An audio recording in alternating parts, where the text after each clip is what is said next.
So I will show you naman guys kung saan yung way na kung saan pwede kami mag shortcut mamaya pag uwi. We're in tawag dito hanabas nun doon sa kuprahan namin. Diba? May shortcut na din dito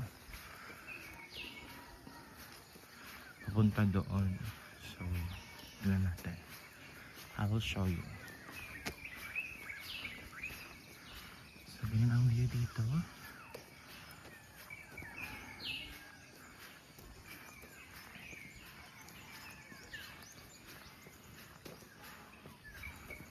So ang ganda mag-jogging dito guys. Kung halimbawa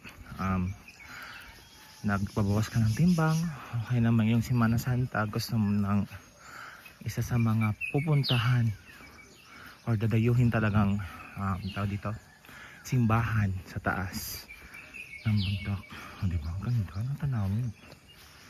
So ito yung sinasabi ko sa inyo guys na papunta dun sa amin na shortcut. By the way, shortcut lang siya.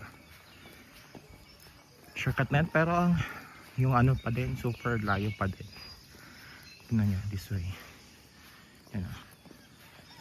Eto.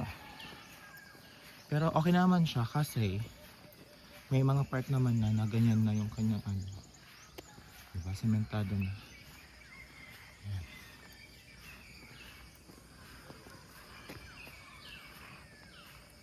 Look at that, so beautiful. O diba nauuna na yung pamangkin ko. Anak, kaya pa? Kaya pa din na. Walang uupo. Ay, ito din to sa mga malaking bato. Super laki. That one also.